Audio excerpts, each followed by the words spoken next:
tere! Täna on üks väga multidimensionaalne päev. Vastlapäev, tulihobusepäev, kuidagi nagu väga dünaamiline noor kuu on ju, kõik need asjad. Ja The Ring of Fire nii-öelda, ühesõnaga nagu paljud asjad on nagu kokku langenud ja tulihobuse aastal nagu, kes saab pikema liu, on ju, tulihobune ka nagu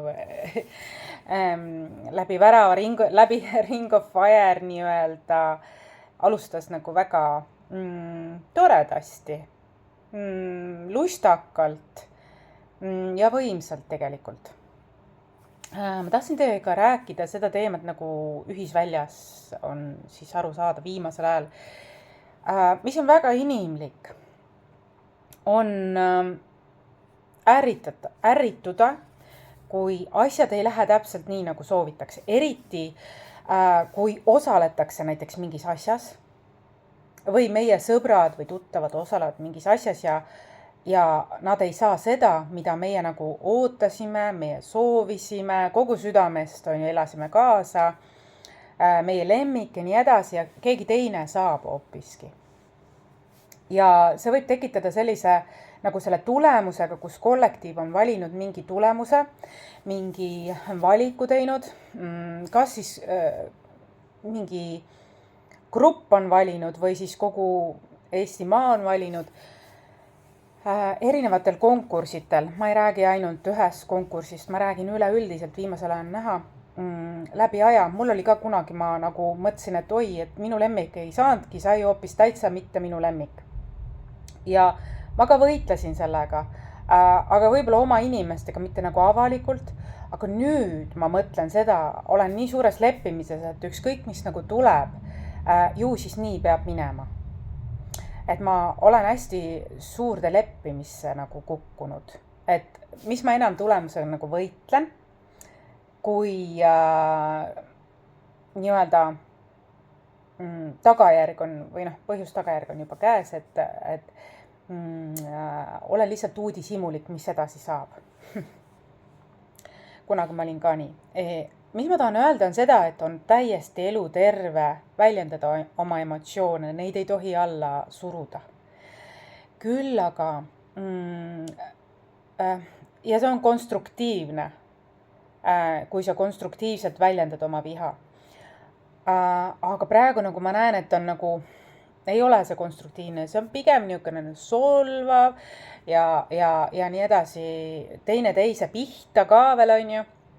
Ja ma mõtlen seda, et minu jaoks on see nagu ka kadeduse väljendus. Pigem on see, et kui keegi ei ole tänapäeval kade, et siis on see isegi imelik, et edukaid inimesi ikka tahetakse nagu või neil, kellele läheb hästi või kellel on rõõmus olla, on ju, et tahetakse ikka nagu pommitada, aga mu mõte on see, et ma saan sinust aru, kui sul midagi teeb tuska, et sinu lemmik ei saanud. Kuid eluterve on olla siiski varem või hiljem leppimises.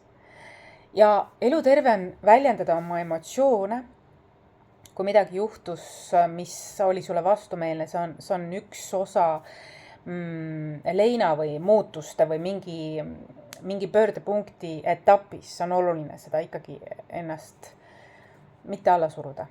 Aga teha seda võib-olla oma ringis, mitte niimoodi avalikult, sellepärast, et mis nagu on lahti läinud, see, kuidas öelda, ei ole enam niisugune nagu, see on esiteks, see midagi ei muuda, tulemused on käes, selles ei ole selles mõttes leppimist. Eluterve on leppida ja olla uudishimulik, mis edasi saab ja võtta kogu selle kogemuse õppetunnid või sest alati milleski ka mingid võidud, kas või iseenda üle mingis osas on olulised. Aga me ei ole suurem kui kollektiiv või elu või põhjus-tagajärg süsteem, eks ju, tasakaalujõud. Ja sellepärast me oleme väiksemad kui elu, universum. ja sellepärast me nagu teeme endale liiga, kui me hakkame nagu tahtma olla suuremad kui elu ja kontrollida ja võidelda sellega, mis on juba olnud, mis juba saavutati või nii. Ja see teeb meile liiga tegelikult. What goes around, that goes around. Ja mis ma tahan öelda on see, et elumuutuse või leinaprotsessis on väga tähtis oma emotsioone väljendada, aga tuleb ka mõista põhjus-tagajärje loodusseadusi, seda arvestades nii-öelda, ja konstruktiivselt ennast nii-öelda emotsioone väljendada, et nad saaksid vabastatud, mitte nad ei lõhuks või kahjustaks. Aga leinaprotsessis või nii-öelda elumuutuste protsessis, transformatsiooni protsessis on väga tähtis siiski ka leppimine ja edasiliikumine. Ja see on kõik omamoodi etapiline, peenenergeetiline ja omamoodi pühendumus, kõik need etapid korralikult, põhjalikult läbi teha, et sa kuhugi kinni ei jää. See on eluterve, kõik need leinaetapid, 5 etappi on seal enamasti, põhietapid on 5 etappi, läbi teha, et sa kinni ei jää. Muidu sa jääd kinni, esiteks kuhugi emotsiooni kinni uskumusse, et elu on ebaõiglane või kinni sellesse, mis juhtus, selle asemel, et luua nüüd targemana või kogenumana midagi uut ja imelist edasi liikudes nii-öelda. Aga kedagi isiklikult hakata solvama selle teemaga, see juba näitab sinu enda mingeid teemasid, et sa projitseerid neile inimestele kedagi oma enda süsteemist ja tegelikult neil peaks olema täiesti ükskõik sellest, mida sa nendest arvad. Sellepärast, et sa projitseerid oma lugu, oma kogemust, oma emotsiooni, see on moonutatud läbi sinu teemade. See ei ole tegelikult nende inimestega mingit pistmist. Need inimesed on edukad, need inimesed on teinud suurt tööd läbi elu ja nad väärivad oma saavutust näiteks. Toon sulle näite. Aga on teisigi siin niimoodi, et üks ütleb, teine paneb vastu, et ühesõnaga mu mõte on see. Leppige tulemustega. Kui te olete midagi nagu esitlenud, siis leppige tulemustega. Nii, olge selline võitja, kes on mitte bad loser, on ju, olge selline, kes võtab oma kogemused ja liigub edasi. Ja esiteks igasugused konkursid, ärge võtke neid liiga isiklikult. Te ei pea mitte kellegile tõestama oma andekust. Te olete niikuinii väärtuslikud, andekad, teil on oma sihtgrupp, omad need tõeline enesearmastus ei vaja valideeringut teistelt. Kui see tuleb, see on boonuseks, aga seda nõuda või oodata, kui sa sellest loobud, siis sa tegelikult oled jõudnud koju iseendasse tegelikult. Ka mina kunagi tahtsin väga erinevatelt konkursitelt osa võtta ja laval esineda ja kõiki asju. Kui ma päris aus olen, siis nüüd see ei ole mulle üldse oluline, et midagi saavutada, mingid kohad. Mul oli tähtis olla top 3, alati olin top 2 vähemalt sees. Ja tihtilugu panin kinni konkursid, kui ma milleski osa võtsin, siis see läks elama. Aga nüüd ma mõtlen, et see aeg on ammendunud, et ma olen nii suundunud iseenda sisse, et kui on väga tore, kui ei ole ka hästi, et mina tean, minu sees on midagi loksunud paika, et ma ei vaja seda. Ma ei vaja mingit konkurssit, et tõestada näiteks oma andeid, oma oskusi, oma loomingulisust või mingeid selliseid asju. Mul on nüüd täitsa omas rütmis jagamine teistega ja selles on ka oma võlu. Ja seda enam, kui see juhtub, et ma saan head tagasisidet, ma võtan selle vastu tänutundega ja rõõmuga, kui seda ei ole, on ka kõik hästi, mul on endal ka muid tegemisi, eks ju, ja mul on hea olla, ma naudin seda, mida ma teen. Niikuinii tahan seda öelda. Et selline saavutamise vajadus võib olla see, et sa püüad midagi ka tõestada, kas endale, teistele, aga sa ei pea seda. Pane tähele, mis magic juhtub, kui sa sellest mõnikord actually mingi aeg loobud sootuks. Siis võib mõelda, et aga siis ei ole elul pinget, et mul on vaja sellist nagu mingit niukest pinget on ju, et ma saavutamised ja need. Okei, siis võib-olla sa pead selle läbima, sest ka mina olen seda tegelikult teinud varasemalt oma elus. Ja samamoodi ma mõistan selles mõttes, et see on ka eneseväärtustamine, sest sa tahad jagada oma loomingut, eks ju. Aga et obsessiivselt seda teha või mis see tunnustus või mis see tagasiside on, kunagi oli mu armastuse keel sõnad, tunnustus. Nüüd ma mõtlen, et kui see tuleb, super. Kui seda pole, siis ma tean enda sees, vaata. Ma olen ennast treeninud, et ma ei oleks niidi oma armastuse keele suhtes. Ja see on tegelikult, ma ise tunnen, et on muutnud mind küpsemaks läbi aja. Ma ise mõtlen seda, et issand, kui väsitav see oli varasemalt, kui ma seda nii väga vajasin. Et lihtsalt selline vaatenurk. Et issand, kui hea, et ma avastasin selle, et ma hakkasin seda iseendale nagu pakkuma või endaga nagu parim sõber olema selles osas. Aga kui sa oled jäänud kuhugi kinni emotsiooni ja niimoodi lausa, et sa võitled, sest sa arvad, et elu või teised on ebaõiglased ja et asjad oleks pidanud minema täpselt hoopiski niipidi, mitte naapidi, siis sa võitled loodusega, eluga, ühisväljaga, siis sa ei ole leppimises. Sa ei ela jaotuses, sa tegelikult lood endale ka edaspidi takistusi läbi selle. Et väga tähtis on oma unistuste täitumisel joonduda, eluvooluga kaasa minna, olla uudishimulik, okei, see võib olla ka suurim kaitse mõnikord või mingi eeltöö millekski, mingi õppetund millekski. Kõik on väärtus. Aga kui sa oled kinni kuskil etapis, leina või elumuutuse etapis või mingis sündmuses või kuskil, siis on väga oluline, et sa sinna nagu ringi kinni ei jääks. Ja sellepärast ma soovitan sul lugeda minu raamatut Uno Pukkefeles, mis seletab lahti leina või elumuutuste, etapid.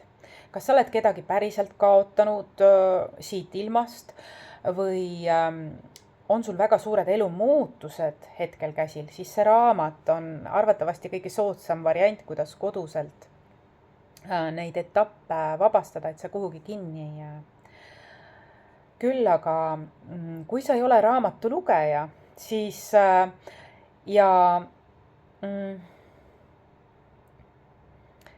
ei ole raamatu lugeja, siis on võimalik ka e-kursusena need etapid koos minuga läbida. Lõpus on ka video kõne seanss, et mõnele ei meeldi lugemine või tal ei ole aega lugemiseks või midagi taolist. Aga video sa saad vaadata või kuulata ükskõik millal omas tempos ja see aitab ka sul, see on universaalne, et see sobib erinevates etappides, eluetappides, on see kolimine, lahkuminek, kellegi või kas lemmiklooma või inimese kaotus, mingi eluetapi lõppemine, ka see näiteks, et su lapsed on juba nii suureks kasvanud, et nad kolivad välja su kodust, on ju, ja sinus on nagu mingi etapp, mingi nagu vanemlus, on ju, et midagi muutub sinu sees, eks ju. See kõik ongi leinaprotsess, elumuutuste transformatsiooniprotsessid, etapid, see kõik ja midagi ja enamgi veel, eks ju.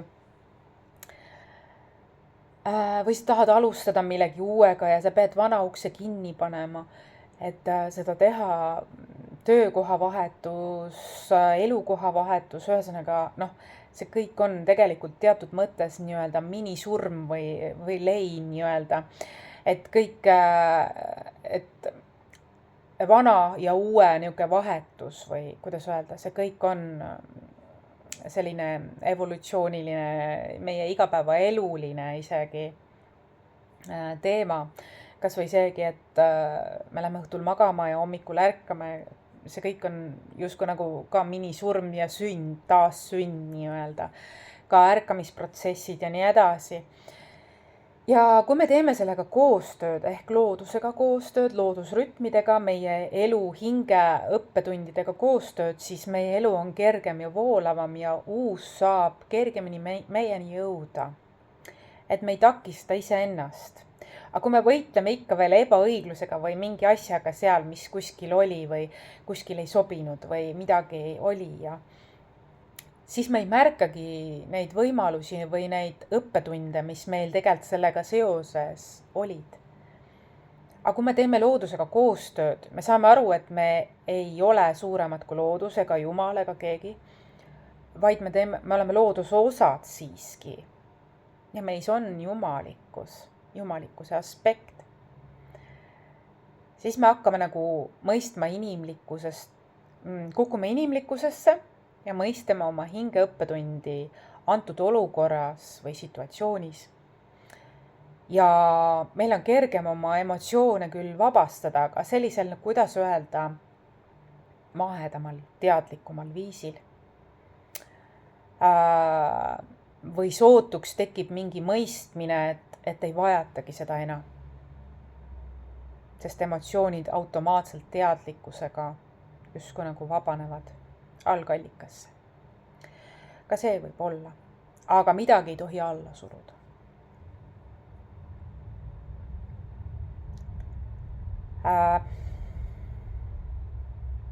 Seega leppimine, elujaotus, kinnitus, kõik on millekski hea ja mõnikord mingi blokeering võib olla meie kaitse.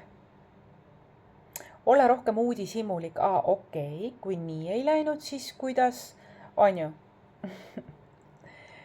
Ja hobuse aasta soosib seda, et me oleksime leppimises ja edasi liikumises.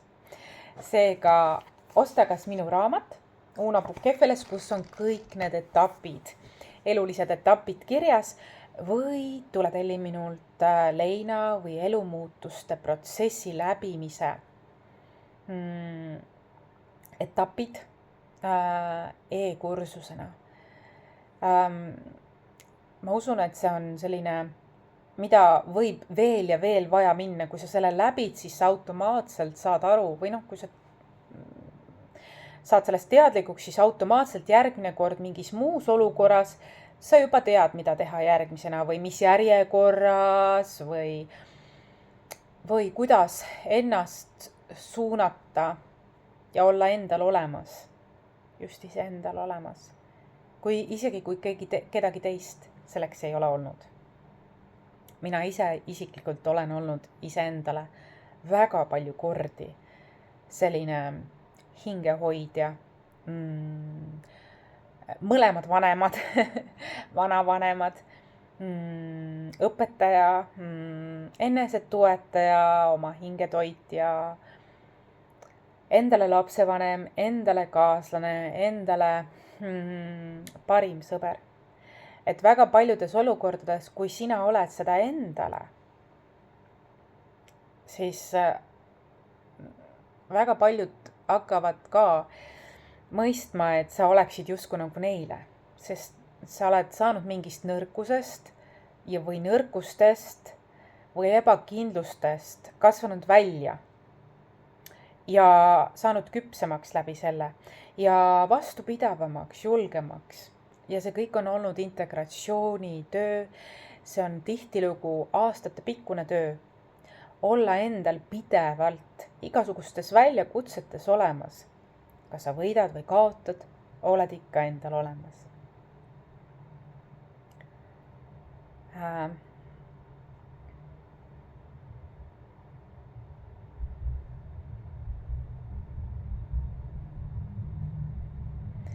Ja ei tasu minna ka kedagi päästma, näiteks sõbra suhtes, sõber ei võitnud minna päästma. Olla tal lihtsalt olemas, ei pea võitlema kellegi eest ega millegi eest. Elu ei ole võitlus. Võiks öelda, et elu vahel on paratamatus, mõned asjad on paratamatud. Et mõnikord on leppimises väga suur vägi ja sellest võib kasvada midagi väga erilist, midagi uut. Kui sa ei jää kinni, kui sa ei võitle vastu. Sest elu on pidevalt võimalusi ja küllusi pungil täis. Ole endal olemas. Ole oma sõbral olemas, aga ära võitle. Ole leppimises ja austa seda, kui keegi võidab. Kas sind või sinu sõpra austa seda, sul on sealt väga palju õppida tegelikult. Sest suurem enamus ja elu soosis just sellel hetkel seda.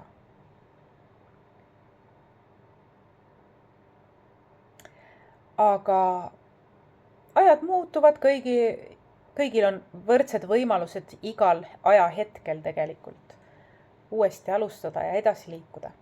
Aga ära jää vinduma viha sisse, kadeduse sisse. Ära mine sinna oma esivanemate mustritesse. Ole sina see, kes vabastab need leinaetapid, ei korda neid, vaid vabastab. Ole sina see magic inimene, see transformaator seal. Selleks on minu raamat väga hea. Siin on väga hästi lahti seletatud kõik etapid. Saad neid inimlikult kaasa teha, hoida järge, et midagi vahele ei jää. Leinaetapp on tavaliselt umbes keskmiselt ühe aasta pikkune. Mõnikord võib võtta see olenevalt inimesest või olukorrast võib võtta see aega erinevaid teid pidi, kuid kui sa järjepidevalt teed seda ja teed nagu põhjalikult, pühendunult, integratsiooni teel, siis see on jäävam. Sa ei pea sinna tagasi liiga palju suunduma ega taas looma läbi selle. Seda juurde, mida sa tegelikult ei soovi. Või tule mu e-kursusele, küsi, palun seda leinakeskset e-kursust, Maris. Sest ma plaanin ka seda teha. Kui sa ei ole raamatulugeja või sul ei ole võimalus, sest sa oled üldsegi väliseestlane, ka see võib olla. On võimalik ka e-kursusena. Ole hoitud, ole kaitstud. Tahtsin sinuga jagada seda, sest leppimises on väga suur vägi ja vabadus ja kaitse sulle endale. See on, mida mina olen ise õppinud ka, sest ma olen samamoodi olnud. Tähendab, ma ei ole kunagi arvanud, et elu on minuga ebaõiglane siiski, sest elu on mul alati toonud märke, et isegi kui ma algselt arvasin, et see oli ebaõiglane, siis ta on toonud mulle, see juhtus sellepärast, et see oli sinu kaitseks, vaata, siin on see põhjus tagar, siin on see seos. Ta alati näitab mulle, mu teejuhid näitavad, et ma liiga palju ei kurvastaks, näitavad mulle seoseid, et miks miski juhtus ja tihtilugu see põhjus võib olla ääretult ilus, see võib olla kaitse. See võib olla mingi õppetund edaspidiseks, mingi väga väärtuslik õppetund. Ole hoitud, ole kaitstud, kohtumiseni ja ilusat tulihobuse aastat.